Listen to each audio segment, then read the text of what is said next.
So we can read something that one of the scholars, professors in the State University of New York, Buffalo, said about Srila Prabhupada's work. If truth is what works, as P.S. and pragmatists insist, there must be a kind of truth in Bhagavad Gita as it is, since those who follow its teachings display a joyous serenity, usually missing in the bleak and strident lives of contemporary people. Dr. Alvin Powell, Professor of Sociology, which is very true because Srila Prabhupada's Bhagavad Gita has brought so many people to Krishna consciousness. And that's, the proof is in the pudding.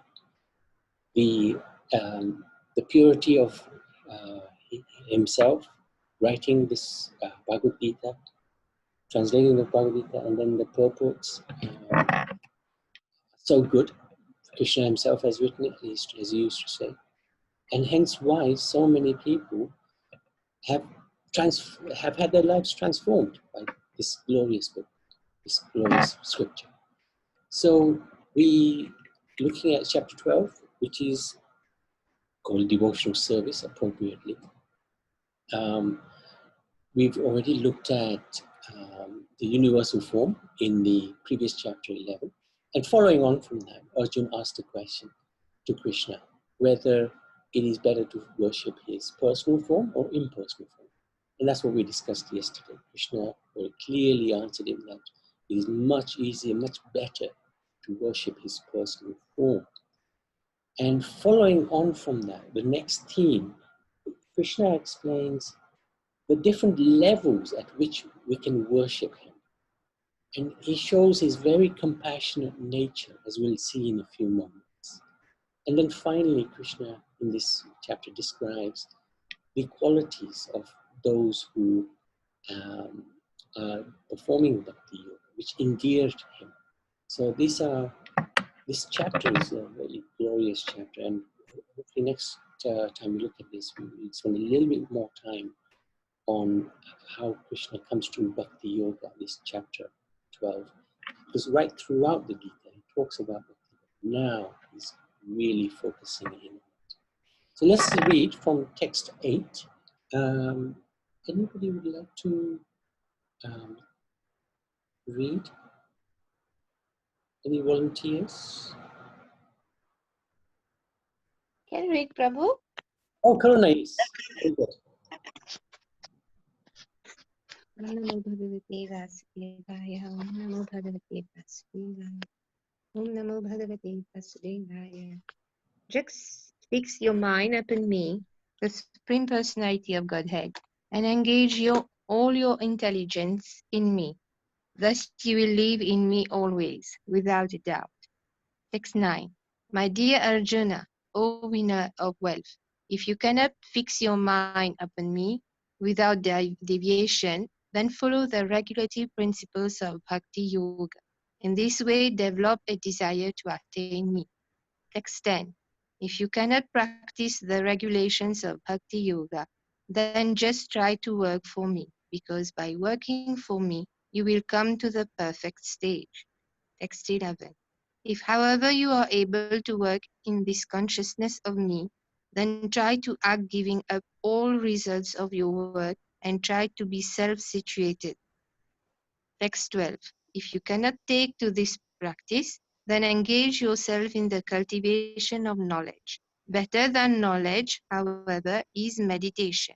And better than meditation is renunciation of the fruits of action.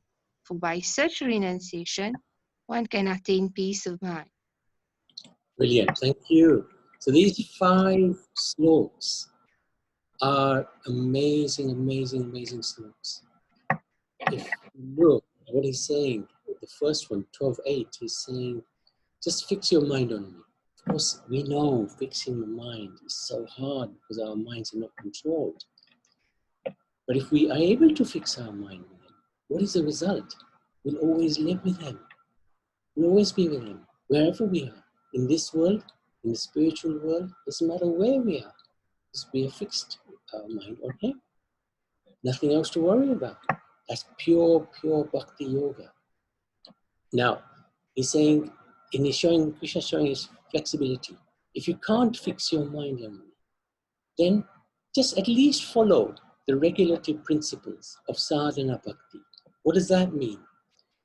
Regulative principles of sadhana bhakti means chanting Hare Krishna, like we do, 16 rounds or beats every single day, minimum, and following the 4 regulative principles, which is no meat eating, no fish, no eggs, no onion, no garlic, no intoxications.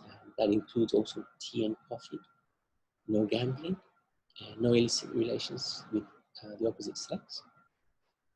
So following those 4 principles, and also reading the scriptures. These are all regulative principles of sadhana bhakti. Sadhana means regulated practice, rising early and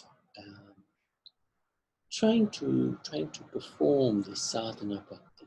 By performing sadhana bhakti, one can go up to the next level, which is where the mind gets fixed on Krishna. But Krishna is saying, okay, if you haven't reached that stage, at least just follow the regulative principles of sadhana. That will, the result of that will be that you will develop a desire to attain me, attain Krishna. Okay, then Krishna is saying, okay, if you can't do that, for whatever reason, you can't fix yourself in sadhana bhakti, then work for me. Work for me. Do something for me. Preach my glories. Cook for me. And feed the devotees. Many ways one can work for Krishna. And by working for Krishna, the result of that will come to the stage of sadhana bhakti. Come to the stage of doing devotional service. Working for Krishna is a pretty good stage to be, because there you're performing our karma. You're not being bound to this world. But you may not have yet developed love for Krishna, an attachment for Krishna. You're working for him, but it doesn't necessarily mean the internal mood has yet been fixed on Krishna. It's the external world you're working in is working for Krishna, but the internal world you're living in may not be with Krishna. Okay, Krishna says, okay, if you can't even work for me, then renounce the fruits of your work. So you're working for somebody else. You're working for IBM, you're working for Microsoft or whoever. Then at least don't be attached to the fruits of your labor. So that's karma yoga. That's karma yoga. And if you can't become renounced, then at least, as a minimum, cultivate knowledge.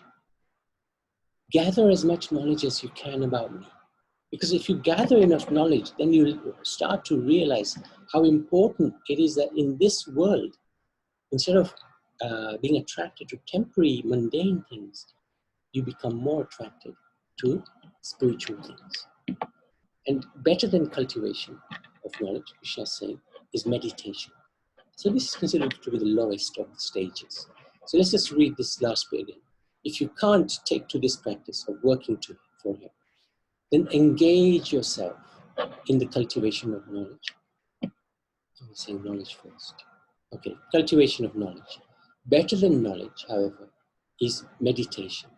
And better than meditation is renunciation of the fruits of action. Oh, that's right. So from work, go to renunciation. If you can't renounce, cultivate knowledge and do meditation. Now, what is the lesson from that?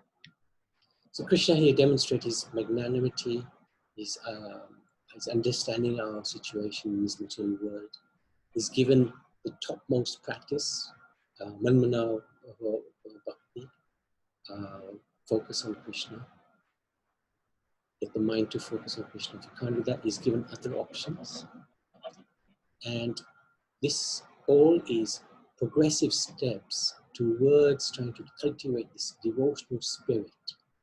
So through the practice of regulated spirituality, i.e. sadhana bhakti, worship him throughout one's daily work and the cultivation. Spiritual path is not for all necessary. It's not all or nothing. There's something for everybody in spiritual life. And we have to begin our journey somewhere. Wherever we are in our life, Krishna is saying, at least do something to start the journey. So the lesson is Krishna is very patient and he's waiting for us to step up. So wherever we are, he's just waiting for us to turn our faces towards him, wherever we are. He's not going to exclude anybody. We are all his children. And he wants us all to become close to him. He's there for us. He's waiting there for us. And he's waiting patiently. So, any question, any comments by Madhusan Prabhu? Haribol, Nabi, Hare Krishna to everyone. Haribol. Jai Shri Prabhupada ki jai. Yeah, it's quite interesting because Krishna is putting all these things in reverse now. Up till now in the Bhagavad Gita, is led from karma yoga, vikarma, akarma, I'll explain all that. Then he's gone on to meditation, Astanga yoga, and then he's gone to sort of Jnana yoga, and now Krishna is presenting the same options, but kind of in a reverse way. Do the bhakti, fix your mind on that. If you can't do that, then at least just follow regulative principles. And if you can't follow, then at least just work. So it's kind of stepping down. I mean, stepping the process, setting up the process for at least to take part and make advancement. And you know, one of the verses that Prabhupada, you know, it says, Bhakti Yoga is actually a process where you can purify the senses, purification of senses. But in our everyday life, like Prabhupada said, in this material existence, one may be engaged in some service to some master, like you mentioned, Microsoft or any company or some boss that you're working for. But in reality, there's no loving relationship in that. You know, it's just simply to get some money. They're going to pay you at the end. And the master is also not really in love with his own work. He's also just interested in making money and doing his business. But in order to sort of, you know, take service, it just pays you. So there's no question of love in that. So this love, Prabhupada says in his purport that this love of God is now in a dormant state in everyone's heart. And their love of God is manifested in different ways, but it is contaminated in material association. So when we start the process, you know, the regulative principles, like one may wonder, you know, how can we start? At least, like you mentioned, that, you know, you chant, you rise early in the morning, take part, you know, go to the temple, offer prayers, chant Hare Krishna. And then Prabhupada said, you know, to collect flowers to offer to the deity, cook foodstuffs to offer to the deities, and take prasad, and regularly, you know, read Bhagavad Gita and Srimad Bhagavatam. Because Srimad Bhagavatam is actually a collection of stories of how devotees have attained to spiritual life. And just now, as you read the story of two wonderful acharyas, Raghunandan, Yeah. Raghunandan and Vamsidas. Those two, when we read the stories of these acharyas and how they practice bhakti, how they developed love in whatever condition and state, but they lived very simple life, but they had their mind was always fixed in Krishna. So I was listening to a katha like that once, and then some devotees must have gone to some acharya like this, and they were asking, say, we want to ask a question. You know, how can we develop this deep love for Krishna, you know? Then he started laughing. He said, how can you develop love for Krishna? So actually, you got to start getting in the association of those who are already in love with Krishna. That's a very easy way of doing it. But then his question is, what if we can't find anyone you know, and what if there's nobody on this planet that, you know, that we can come in association with? You say, well, actually, there's always someone who's deeply in love with Krishna, and that saintly people are always there. It may be a process of your searching for them. There might be a bit of a delay, of patience. But like you say, Krishna is very patient as well. So we've got to be patient. And in the purport, Prabhupada said, this practice can help. This practice of bhakti yoga under the rules and regulation with the direction of a spiritual master, then we can make really quick advancement, you know, towards that love. But we must have the desire, at least, you know, desire to start wanting to be experiencing and going back to our original kind of what's in our heart, really. And this chanting process is a cleansing process, isn't it? Cheto darpana marjanam, Lord Chaitanya says. That by constantly chanting, you know, the heart will purify and love will flourish for Krishna. Haribol. Thank you. And I would like to talk about lesson 50. I love it, this topic. Krishna is very patient and waiting for us to step up. Sometimes I was thinking why a lot of people doing a lot of mistaken bad things and karma not catching him. And after I understood what Krishna is very, very patient, is waiting all life. Maybe we will change. Maybe we will back to God. Maybe we will start to chant and everything like that. Very good realization, Roma. Because he also says, Apichet Sudacharo. What chapter is that? Apichet Sudacharo. He also says that even if somebody commits the most abominable action, crazy thing, because of his past conditioning, but because he's still engaged in bhakti, he should not be condemned, and because he will come soon to the stage of loving me. So Krishna is extraordinarily kind and patient, compassionate. We are very fortunate to have a master who is like this. Anybody else? Any questions? Any comments? Yeah, bhakti is not easy to get. No. Correct. Sometimes it is a follow-up from your past. Yeah. And all these karmas also are following from the past. Whatever we say, okay, we will do very good deeds and we will reap everything now. That's not the case, because we do not know whether we've done good now or in the past. So your karmas are within yourself. And whenever we feel, okay, we've been hurt by somebody, that doesn't mean that person has deliberately hurt you. Mm. It is from past incarnation, maybe over so many lives, could be that, you know, you're now reaping or giving it back. Maybe you have hurt somebody in the past life and now you are paying for that. Correct. I do not know whether, you know, but that is my understanding, that maybe whatever good or bad I'm reaping now is from the past.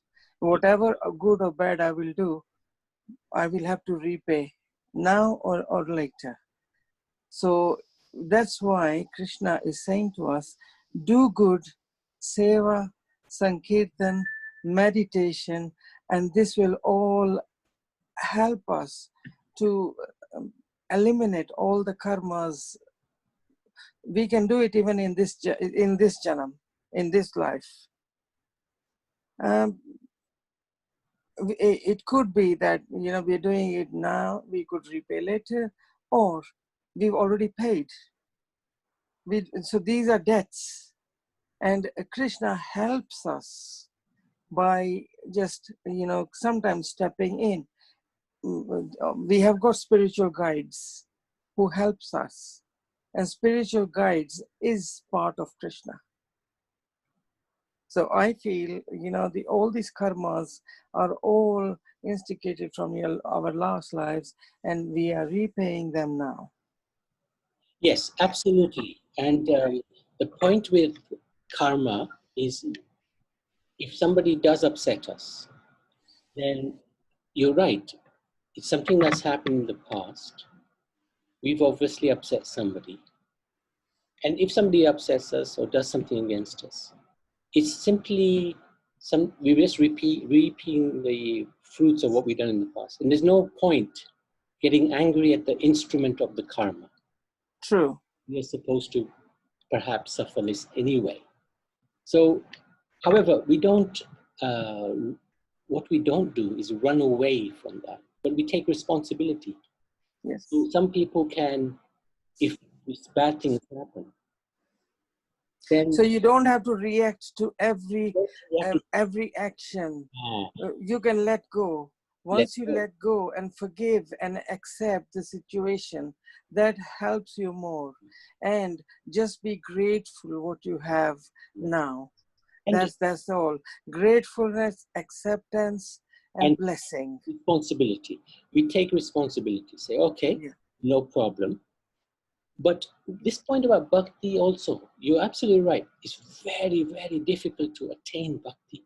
Because as Krishna says in many chapters, he says that one who takes through this process has already read all the scriptures. He's already chanted lots of mantras. He's already visited the holy places.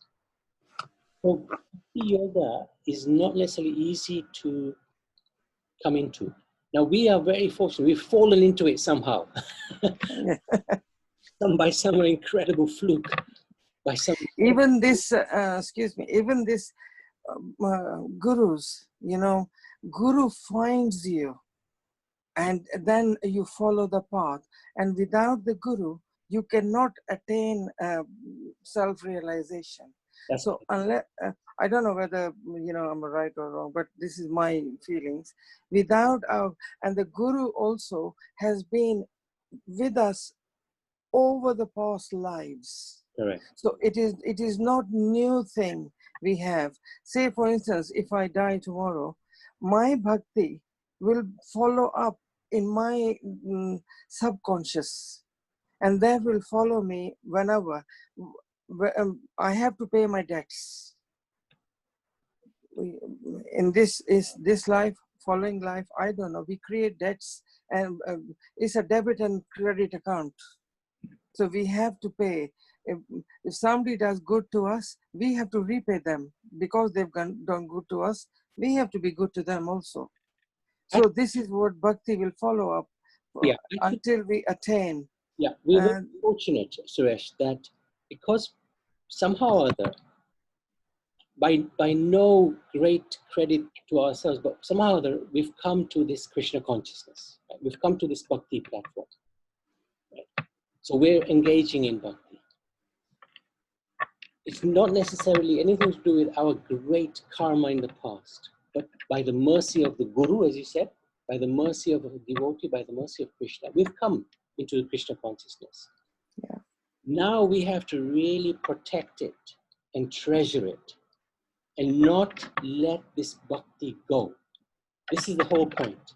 And this is why Krishna is giving all these different options. If you're at one stage, Krishna is saying, rise to the next stage. So if one is at the bottom layer, say, cultivation of knowledge, then that's fine. Cultivating knowledge is good, but that's just theory. Come to the stage of meditation. Meditate on me.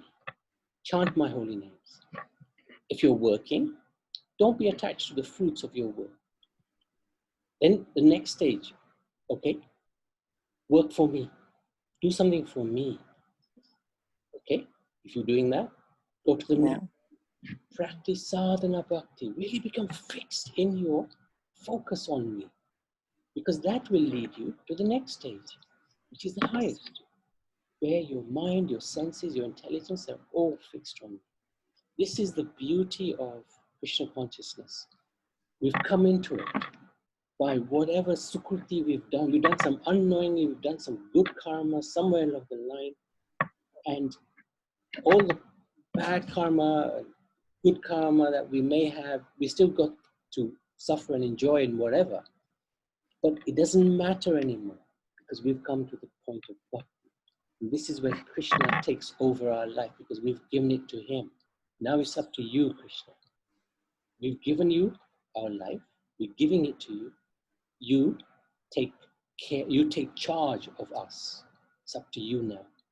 Our problems are no longer our problems. They're your problems. And the only problem we have is we've forgotten you. And that's what we're focusing on. Just to protect this bhakti, we just want to try to make sure we don't go anywhere. The focus is not lost. There's a story in the Mahabharata about Arjuna. Dronacharya. Dronacharya said to his students, there's a bird on the tree, and I want you to aim your weapons at that bird. So he asked Ashwatthama first, Ashwatthama, come, what do you see? And Ashwatthama said, I see your lotus feet, I see a bird. Yudhishthir, what do you see? I see the sky, I see the earth, I see your feet, I see a little bird. Arjun, what do you see? I see the eye of the bird. That's all I see, Master.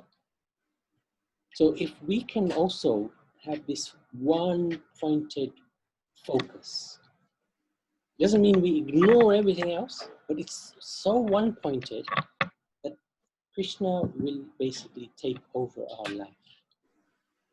We live for him and he takes it over. That's true. Thank you very much. Well, thank you, Suresh. Thank you for Thank the interaction. It's really good. Appreciate it. Anybody else? Any questions? Any comments? Anything that's not particularly clear, or something that in your life you've experienced? Hare Krishna, Prabhuji. Hello there. Yes, the thing is, sometimes people like me, we have always been into bit of religion, listening, not much as such. But sometimes a point develops that you just want to be into it. And I think at that stage is that intelligence, as Krishna says, that it's given by me at the particular time and at the particular point as well. And that's when you just start up exponentially into the Krishna Bhakti. I think that's something that has happened with me. I've had a Bhagavad Gita for ages, and till recently I never opened. I was reading it, but I've never understood anything about it. So I would just put it away. But then recently it has all been just coming that you are interested, you go, you do this class, you want to learn more and more, you're chanting more and more. So I think once the desire is there, once you show some interest, then Krishna gives us that intelligence to do further. It's my personal experience. Absolutely right. And you've timed it so perfectly. But Mataji, not everybody times it so perfectly. It's happened. So that's why it's emphasized that the sooner one takes to this bhakti marg, the better. Because there's no guarantee that one will even wake up in the morning. Yeah. So if you leave something, like my Guru Maharaj used to always say, if you have to do something, do it now. If you want to wait for tomorrow, tomorrow will never come. There's one, he's done a fantastic class. It was just a 2-minute little clip, which I must share with you sometime. He's basically saying, do it now. If you wait, who knows what's going to happen tomorrow? So that waiting now comes at the grace of Krishna. It doesn't come because of you. Yeah.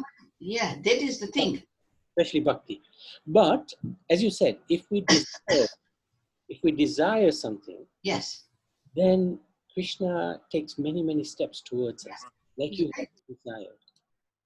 I can tell you about, when I was 13, I realized that, hey, there's more to life than what we are doing. There has to be more to this.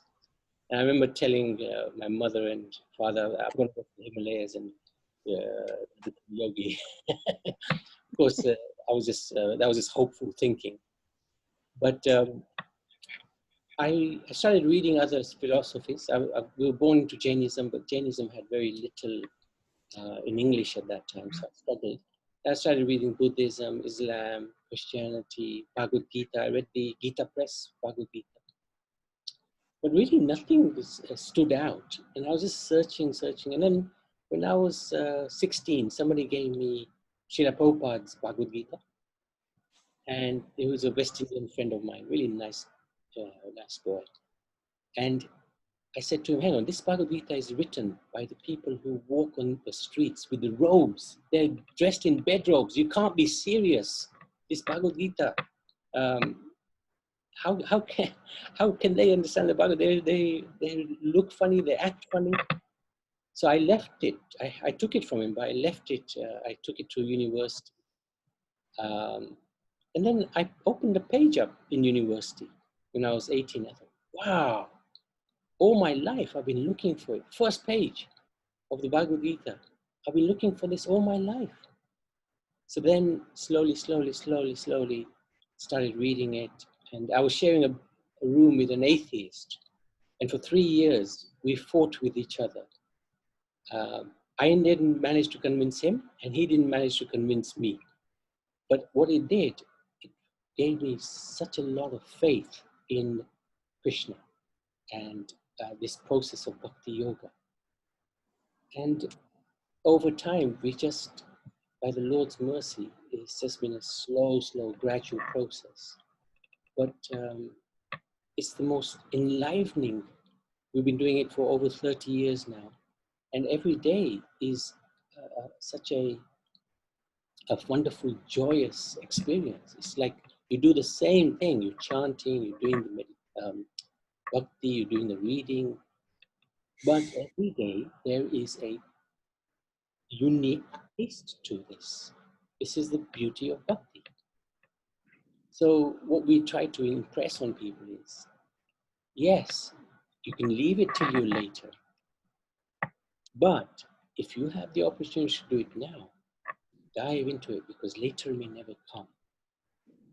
So even though I hear what you're saying, Naniben, it's only by the grace of Guru and Gauranga and Govinda that we can do this. But because Prabhupada has made it so easily accessible throughout the world, every town and village, Hare Krishna is chanted. That is why we try to propagate this Hare Krishna movement as widely as we can. Try to approach as many people as possible, because it's such an amazing thing. We've got diamonds in our hands, but we may not appreciate that.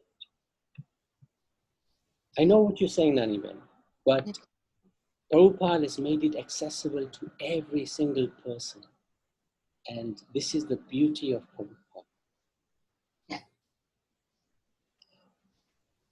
Thank you very much, Naniben. Anybody else? Any questions? Any comments? And that's why it said, Navi, that, you know, when the student is ready, the master appears. And that is true, because Krishna will send the masters, some gurus, but you got to have sincerity and endeavor and the desire, at least.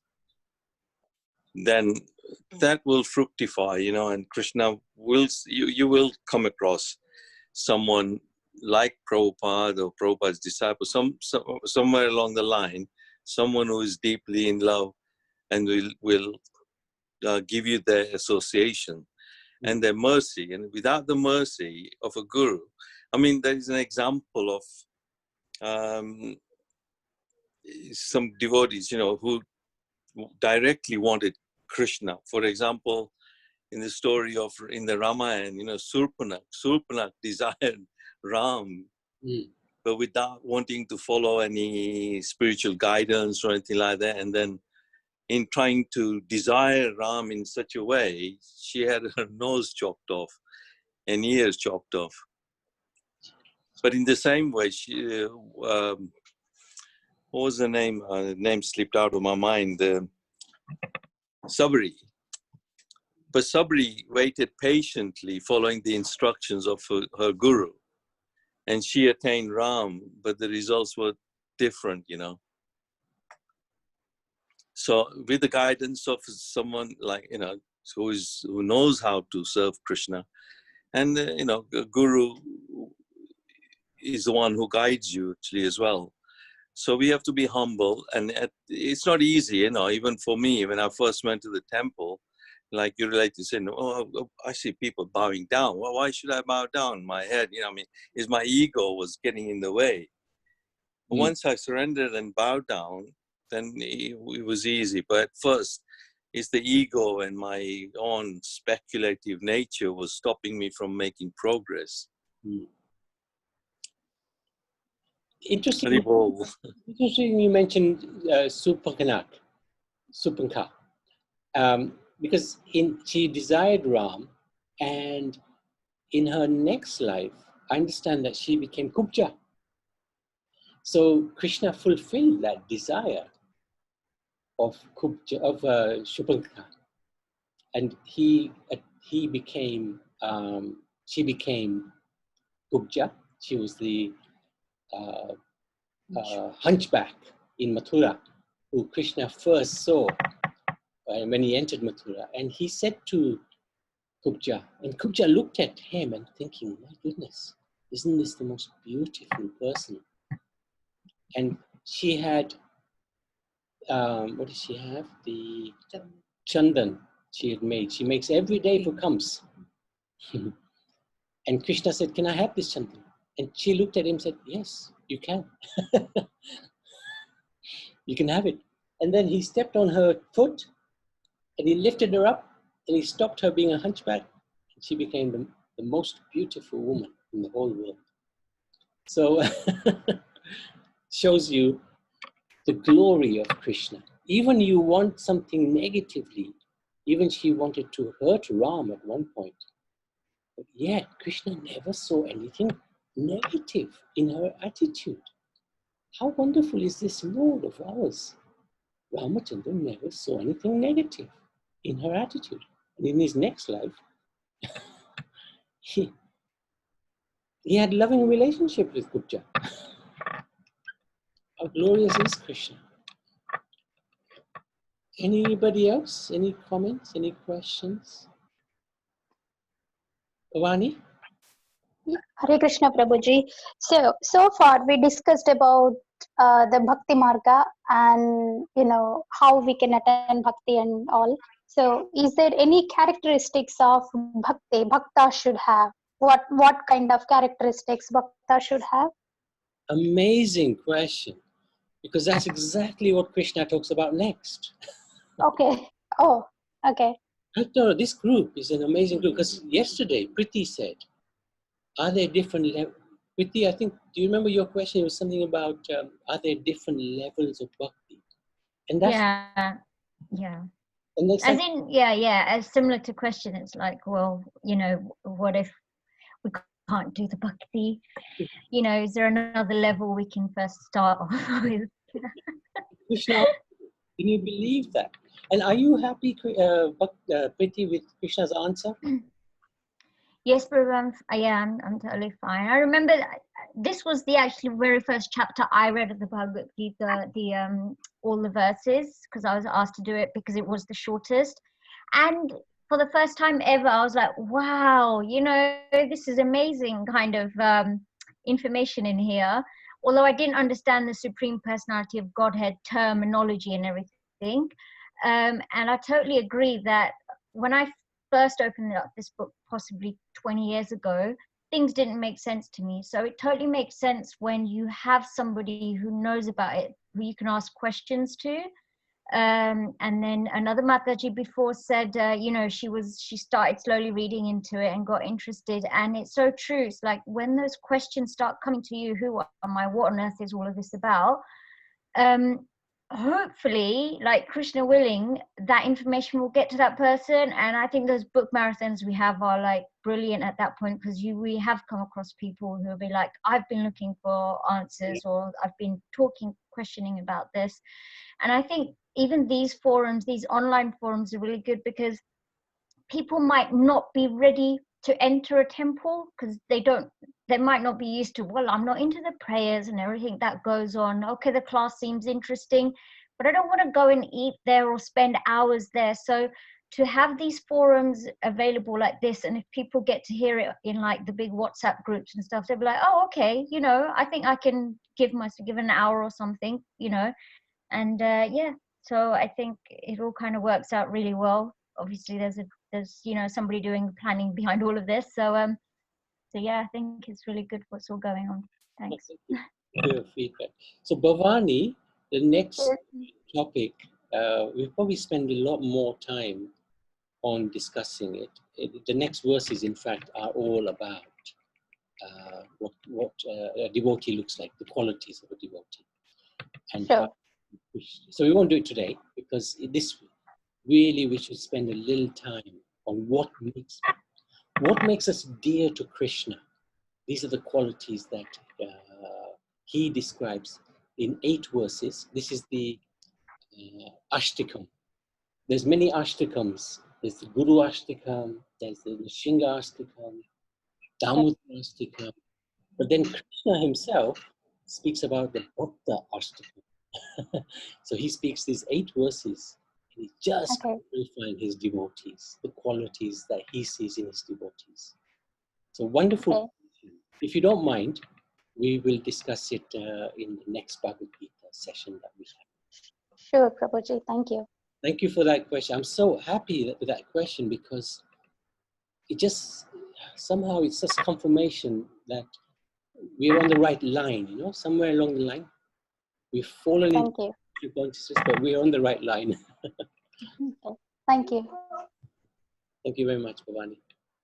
Okay, so if there's no other questions or comments, we can go to the Nishinga coverage.